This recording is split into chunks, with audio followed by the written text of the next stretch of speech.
Blade Runner é um clássico do cinema, dirigido por Ridley Scott em 1982. Hoje muita gente o idolatra, mas quando ele foi lançado se tornou um fracasso. É um filme muito denso, muito reflexivo, numa linguagem próxima ao do cinema europeu, que não agradou a plateia dos Estados Unidos. E a primeira versão que foi lançada foi com um final feliz, contrário ao que o diretor queria, pois foi imposição dos produtores. Somente quando o filme foi relançado no mercado de videocassete, que era então uma novidade, é que foi encontrando seu público. Pessoas mais de fora do circuito do cinema pipoca, gente com mais tempo para ver, rever e discutir o filme. E com o boca a boca que Blade Runner gerou, ele virou, enfim, um filme cult. A questão é, por que esse filme impacta tão profundamente certas pessoas?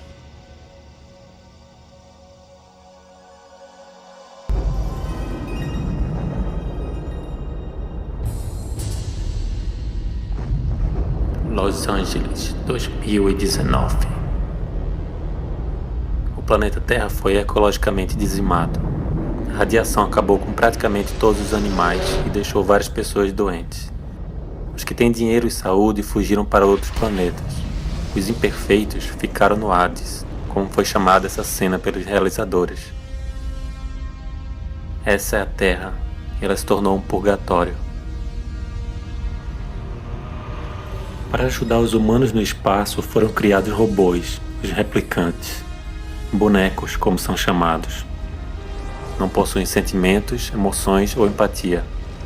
Até que foi criado um novo modelo, o Nexus 6. Era um robô tão inteligente quanto seus criadores e acabaram por desenvolver emoções por conta própria. Esses são os desajustados.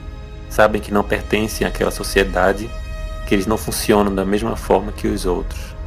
Se consideram especiais, uma evolução da humanidade. São esclarecidos, impulsivos e podem se tornar facilmente violentos. Estão à margem de tudo, inclusive, no filme esses personagens são retratados quase sempre nos cantos da tela, como que deslocados. São também explorados e escravizados. Por não terem um passado, não tiveram tempo de naturalmente construir sua imagem como indivíduo e acabam fazendo isso de forma muito intensa, muito passional. São proibidos de entrar no planeta Terra, mas eles desafiaram o sistema para encontrar seu próprio criador, Tyrell.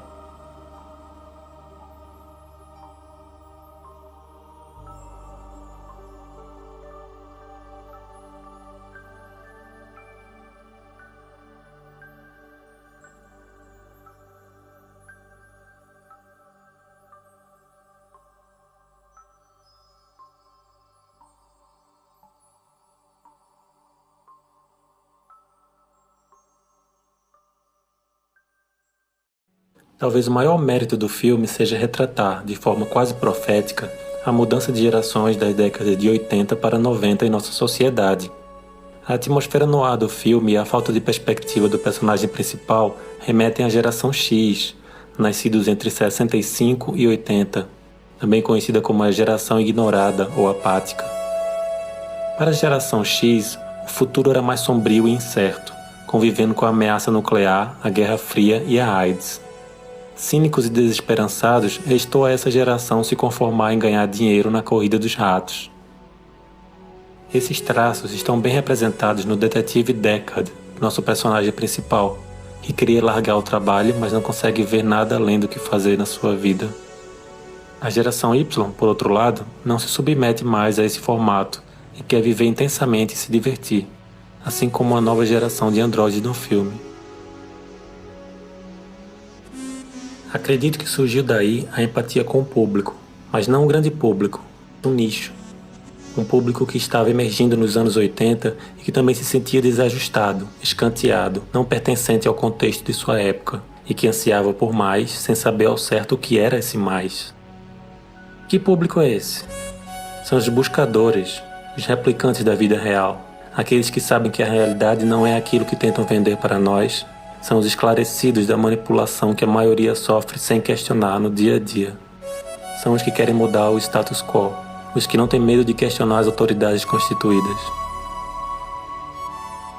Não foi à toa que Ridley Scott foi chamado 2 anos depois de Blade Runner para dirigir o comercial de um grupo de desajustados, que decidiu que era hora de avançar e mudar a face da sociedade.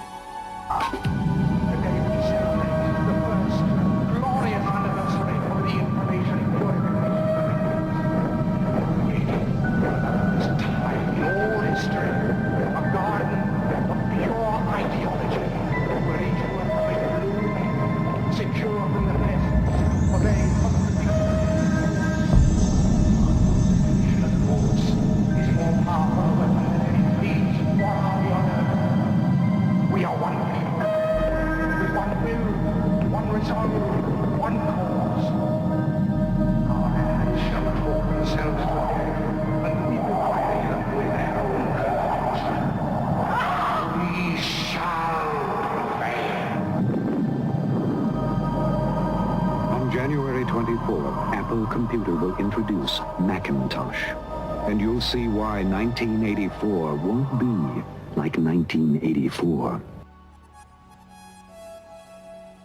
Podem notar que na propaganda o grande irmão, que representava a IBM na época, lembra muito Tyrell, que era o líder da corporação dominante de Blade Runner e o criador dos replicantes.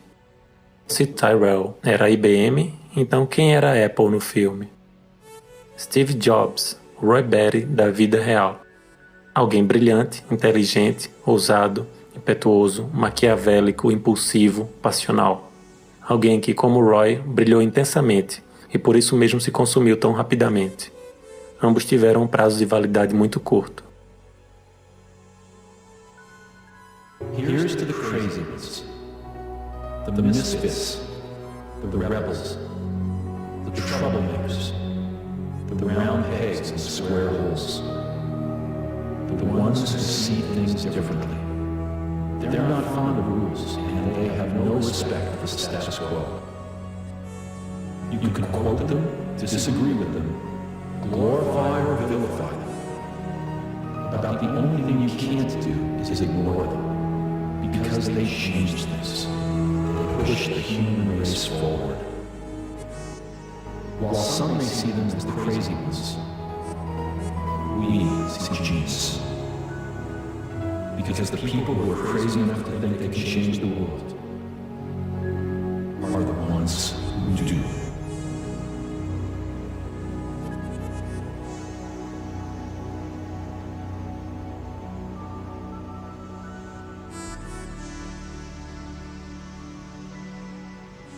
Há no filme também uma relação de manipulação e um pouco de empatia entre os replicantes e Sebastian, que é um humano, mas também é um excluído.